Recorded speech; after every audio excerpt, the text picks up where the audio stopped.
Samedi 24 mai 2014. Madame, Messieurs, bonsoir et merci de votre fidélité.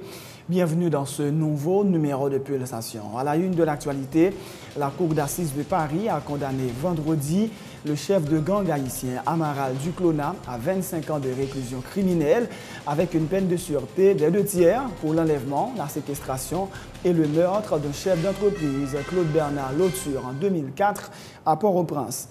De plus en plus de voix s'élèvent pour réclamer la libération du militant politique de l'opposition, Rony Timothée, écroué depuis une semaine à la prison civile de l'Arcaillet.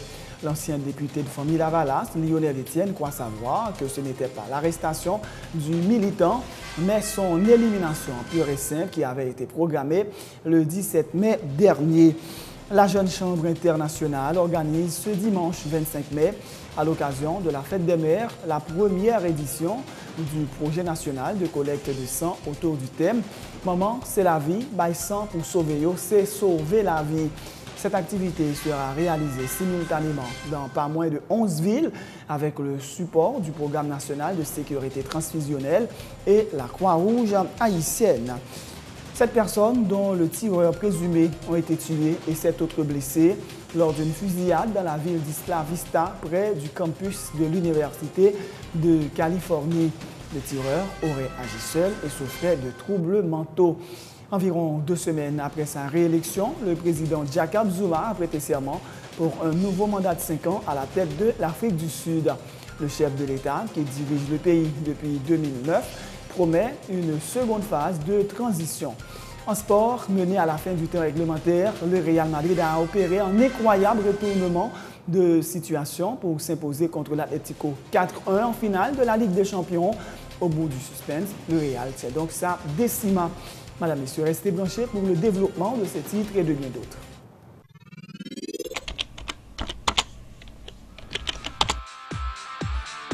Bienvenue dans cette édition d'Information Pulsation, l'essentiel de l'actualité de la journée. Merci de votre fidélité. Bienvenue dans ce premier numéro de Pulsation Week-end.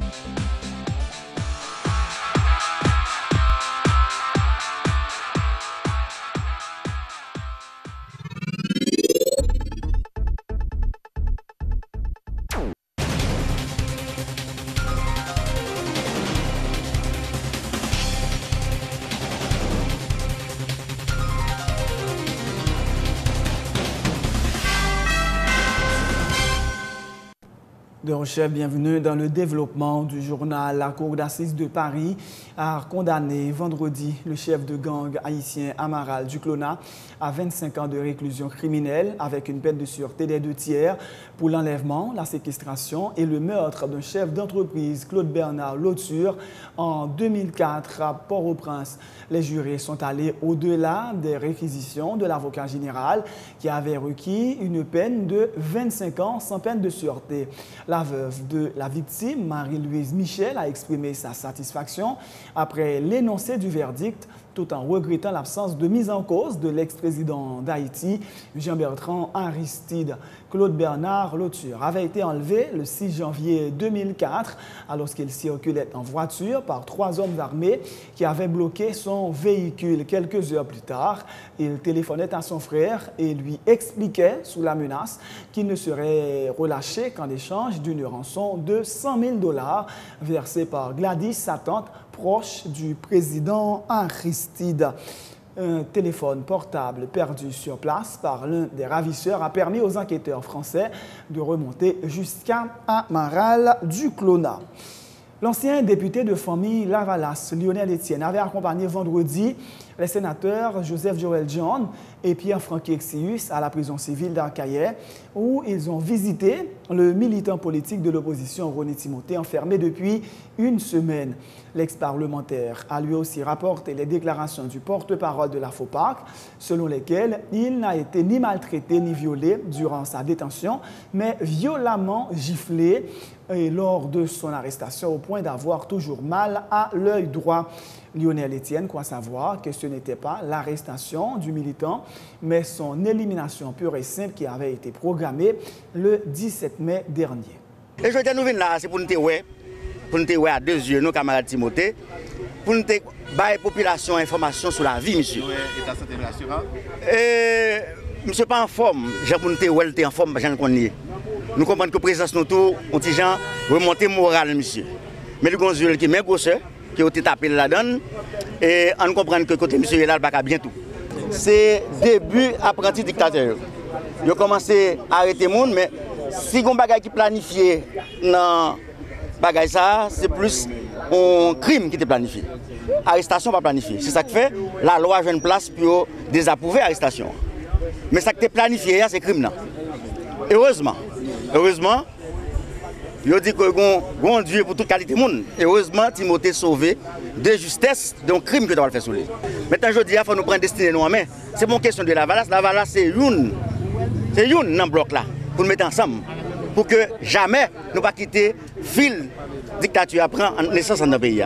Moi, je suis victime potentielle de dictature faite déjà. Je comprends la situation, mais je ne sais pas. Il faut nous dire que ça arrête la dictature. Mais comment dire? C'est prendre, perdu et éliminer. Mobilisation totale capitale et mobilisation jusqu'au bout. Jusqu'à ce que nous finissions avec des détails. Il faut que le gouvernement ça aille complet. Il faut que M. Sayo aille complètement pour nous faire un espace pour nous vivre dans le pays. Le député de Maïssade, Romain Musette, dément les allégations selon lesquelles il serait impliqué dans la mort d'un présumé chef de gang appelé Jean Colin, dit Jean L'Enfer. Ce dernier pourrait avoir été tué mardi au cours d'un affrontement avec la police locale. Le parlementaire affirme n'être impliqué ni de près ni de loin dans ce meurtre, dénonçant ce qu'il appelle l'utilisation politique qui serait en train d'être faite du cadavre de Jean L'Enfer. Romain Musette exige qu'une enquête soit diligentée pour faire la lumière sur les circonstances exactes de la mort de cet homme qu'il présente comme un de ses partisans. Faut me dire non et Jean-Pil moun connaît ça, moun qui mourit Jean L'Enfer, John Colin c'est partisan moi, et pas pas une note de presse à ça qui passe mais m't'a toujours demandé pour que RNDDH et CSPJ ministère de la Justice en soi pour mener enquête pour voir comment nèg la mourir. Normalement même déplorer dans les circonstances que mourir. Soit qu'ils ont un nègre de bandit, ou qu'ils ont un nègre de malfoi, il faut que il y a un rôle que la police, que la justice gagne, c'est appréhender et juger. Et normalement, monsieur prend balle, il prend balle dans le dos, que moi-même, que me déplorer. Mais je dis à nous bail et point de presse ça, pour nous démentir, à une intervention que le sénateur et Francisco de la Cousse fait. Et monsieur, c'est partisan en soi, même pas de jamais problème avec elle. On est qui député en fonction, travaille, payer la police pour tirer au monde qui a un problème avec. Pour que un mois de me payer mon dans la chambre des députés. Et je dis très sérieusement aujourd'hui. Et pas folie pour voir, folie m'dare député, m'dare voyer moun tuer moun. Et là, on peut un démenti formel à question de n'est qui veut député la caille qui pas fait, n'est qui veut député la caille qui pas gain notoriété, qui pas gain leadership, n'est qui veut député la caille qui veut venir remplacer, pas prendre la mort gens comme outils, comme choix de bataille nous, c'est aller sur terrain. C'est pas de problème, la mort ça gain là. J'ai un virement qui fait son compte en film, m'a fait 2 km à dokinage dans la ville là. Son projet a commencé déjà comme là déjà, c'est problème ça qui passe à faire projet à balancer. N'a dit sénateur de la course pour rectifier ça le dit que pas jamais gain rien ni de près ni de loin. Nous pas pour nous à la mort Jean. Autre point de l'actualité, le budget révisé 2013-2014, voté le 21 mai dernier par le Sénat, consacre une augmentation de 1,6 milliard de gourdes dans le budget d'investissement du ministère de l'Éducation nationale, qui reçoit une enveloppe de 2,3 milliards de gourdes, dont 1,5 milliard proviendront du Fonds national de l'éducation. L'utilisation du FNE ne signifie pas que le Parlement a autorisé le fonctionnement d'un tel organe déconcentré, a indiqué le sénateur Jocelyn Privert, rappelant qu'il doit être soumis à une loi. La décision d'autoriser l'utilisation des ressources du FNE répond à l'article 27 de la loi sur le budget qui stipule que toutes les ressources publiques sont de droit des ressources budgétaires, même si elles ne sont pas encore été autorisées par une loi et elles doivent être déposées au Trésor public, indique le président de la Commission Finances du Sénat. Dans le budget nous voté, qui est évalué à 118 milliards de gouttes, au niveau du budget du ministère de l'Éducation nationale, il y a une ligne budgétaire qui relève programme de scolarisation universelle obligatoire et gratuite, ça relève PSUGROA, qui gagne une enveloppe de 2,3 milliards de gouttes sous lui. Il y a 800 millions cap sorti dans le trésor public, il y a 1,5 million cap sorti dans le FNE. Donc, Sénat a voté, Parlement a voté utilisation 1 milliard, utilisation 1,5 milliard de gouttes plus 800 millions de gouttes pour financer l'éducation. Mais le Parlement n'a pas autorisé encore la création d'un organisme autonome qui relève le FNE. Le FNE en tant qu'organisme n'existe pas. Mais il y a une ressource qui est utilisée, qui est en dans le budget, qui est soumise au contrôle du Parlement, qui pourra financer le programme d'éducation universelle et gratuite. Revendication professeur. 30% d'augmentation. C'est presque tout un tapage médiatique qui t'a fait. On a même dit une campagne de diabolisation du Sénat. Côté gouvernement dit, livre les bails, augmentation salaire professeur, mais c'est le Sénat qui bloque. Je rappelle pour tout le monde, budget 2013-2014 que le Sénat a rejeté en septembre, il n'y a pas de provision pour bail salaire, pour augmentation de salaire, ni à professeurs, ni à policiers, ni à personnel médical. Lorsque le Sénat a rejeté le budget, il offre au gouvernement une porte de sortie pour répondre à revendications légitimes fonctionnaires de l'État. Ça, au contraire, il faut que le gouvernement dit Parlement merci. Parce que le fait que nous pas voter budget, nous avons la possibilité pour répondre à cette démarche des professeurs. Nous avons rencontré avec le ministre de l'Éducation, le ministre a garanti qu'à partir de aujourd'hui, budget à voter, pas de problème de revendication salariale encore dans le secteur public là. Le Comité des droits des citoyens, une organisation basée à Fonds-Verrette, lance un cri d'alarme pour attirer l'attention des autorités haïtiennes sur la situation qui prévaut dans cette commune 10 ans après les inondations de 2004. Les responsables de cette organisation de droits humains déplorent que 10 ans après, les promesses des autorités sont restées lettres mortes. Le marché moderne promis n'est toujours pas sorti de terre et le plan de déconcentration de l'administration publique n'a pas encore vu le jour. Se disant dans la crainte de nouvelles catastrophes naturelles, ces citoyens appellent les autorités compétentes à faire du projet de relocalisation de la commune une réalité et à prendre des mesures en vue d'aider les habitants de Fonds-Verrette à renforcer leur capacité de production en utilisant en faveur de la commune les recettes fiscales communales collectées en son nom.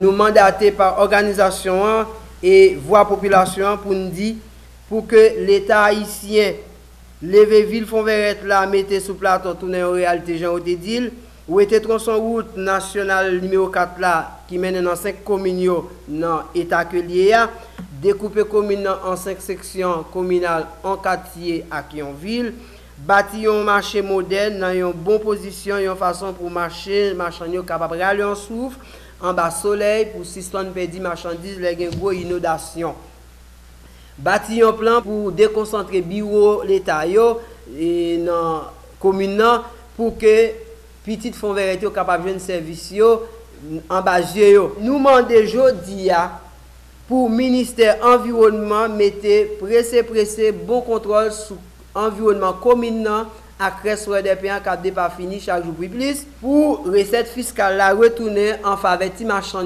pour jouer un bon marché moderne dans une position qui bon pour reposer tête pour suspendre perdu marchandises encore. La pluie a tombé actuellement là et la population est vraiment fricale parce que depuis la pluie a tombé, l'eau capable de descendre, est capable de trouver dans la même situation encore. Je dis de l'eau capable de descendre carrément pour le prendre monde, mais quand tu as pour bêtes paysans jardin paysan il y a pas fini parce que l'environnement communal vraiment déboise, fini de pas fini. Et meilleur ça que tu as prêté comme ressource pour communer ces forêts des pays, l'État pays a pas mettre aucun bon contrôle sur lui. Donc les paysans n'ont pas qu'à jouer un travail pour faire, c'est rentrer dans le bois paysan, couper le faire charbon, faire planche, faire une chandelle. Donc comme ça, forêt des pays a pas fini chaque jour plus. Tout à fait autre chose. La Jeune Chambre internationale organise ce dimanche 25 mai, à l'occasion de la Fête des mères, la première édition du projet national de collecte de sang autour du thème « Maman, c'est la vie. Bail sang pour sauver yo, c'est sauver la vie ». Selon le président de la JCI Haïti, Yves-Bernard Remaret, cette activité sera réalisée simultanément dans pas moins de 11 villes haïtiennes. De Jérémy à Ouanamet, en passant par les Cayes, Port-au-Prince, Mirbalais et le Cap haïtien, avec le support du Programme national de sécurité transfusionnelle et la Croix-Rouge haïtienne. M. Remaret dit vouloir faire du don de sang un engagement citoyen et de développement communautaire afin de réduire les risques de voir une femme mourir pendant l'accouchement. Ce matin, au nom de la Jeune Chambre internationale Haïti, j'ai l'honneur de lancer en collaboration avec la PNST et la Croix-Rouge haïtienne la première édition du projet Journée nationale de collecte de sang de JCI Haïti. C'est un projet qui rentre dans le cadre d'un partenariat durable entre le Programme national de sécurité transfusionnelle, PNST, la Croix-Rouge haïtienne et d'autres acteurs de la santé qui interviennent en Haïti. Et on veut, nous à la Jeune Chambre, faire que le don de sang devienne un acte citoyen, un acte d'engagement citoyen, un acte de développement communautaire. La journée nationale va se faire le dimanche 25 mai de ce mois et à travers les 11 villes qui sont Cap-Haïtien, Saint-Louis-du-Nord, Ouanamet, Saint-Marc, Delma, Pétionville, Mirbalais, Miragouane, Jacmel, Cayes, Jérémy.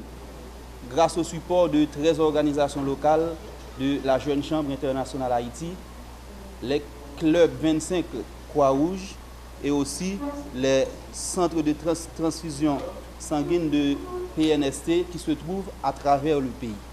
Cette journée est dédiée aux mamans parce que les femmes, les mères constituent une couche vulnérable par rapport aux disponibilités de stock de sang en cas de besoin, quand il y a besoin de sang, soit durant les périodes d'accouchement ou autres complications. Cette année, on a comme slogan « Maman, c'est la vie, bail sang pour sauver yo, c'est sauver la vie ». J'invite la population à travers le pays à appuyer ce projet qui est un projet citoyen. À travers ce projet, nous pouvons contribuer par nos sangs pour sauver des vies, pour sauver des mamans qui mettent au monde des enfants qui constituent l'avenir de notre Haïti. La directrice du Centre national de transfusion sanguine de la Croix-Rouge haïtienne, Dr Marie-Marcel Covin, salue cette initiative de la JCI Haïti et appelle les citoyens à participer activement à sa réussite. Elle invite toute personne âgée de 17 à 65 ans vivant dans les localités concernées par cette collecte de poches de sang à ne pas hésiter à faire le geste qui peut sauver des vies. De son côté, le directeur du Programme national de sécurité transfusionnelle, Dr Ernst Noël, affirme que les poches de sang qui seront collectées dans le cadre de cette activité seront d'une grande utilité pour les personnes ayant un grand besoin de transfusion. Je remercie vraiment la Jeune Chambre internationale de nous accompagner dans cette quête de poches de sang si importante pour la population haïtienne, et en particulier pour les mamans que nous célébrons ce dimanche 25 mai. Et je pense que le monde prend décision pour dimanche 25 mai, lui présenter pour venir bailler un poche sang, et bien son façon pour remercier maman yo et pour honorer toute femme qui baille la vie. Il y a un pile femme enceinte, en particulier en Haïti, qui a mouru pendant que a baille la vie. Et parfois son poche sang qui t'a sauvé yo parce que dans à peu près 30% des cas sont hémorragie que femme sa yo présenté pendant qu'elle a pas accouché ou bien au cours de la grossesse. Et si sang pas immédiatement disponible, bien dit immédiatement disponible, ça veut dire que le prêt, il l'a déjà dans le réfrigérateur, il déjà testé pour en prendre ou bay maman, eh bien en pile femme a mouru parce que pas joindre poste sang ça pour sauver la vie au bon moment dans l'immédiat. Parce que nous connaissons qu'une hémorragie sévère qu'on femme présentée au cours de l'accouchement ou pendant la grossesse, eh bien, il faut que rapidement ou balsan si vous voulez sauver la vie. Donc, et problème nous actuellement, c'est que nous avons plutôt tant le femme dans hémorragie pour venir essayer de sang pour lui et là, le capable trop tard. Et justement, c'est prévention qui est très très important pour nous gagner un stock de réserve pour de manière nous toujours répondre à l'urgence hémorragique que les femmes présentent souvent au cours de l'accouchement et pendant la grossesse. Et nous invitons tout le monde à partir de 17 ans, femmes ou garçons, jusqu'à 65 ans, sont capables de présenter dans une ville que le président dit pour venir bailler en poche sang. Le ministère veut garantir à travers l'activité que nous comprenons besoin de maman. Nous ne pouvons pas compter 480 femmes qui mourent pour chaque fois 100 000 petits monde fait dans le pays.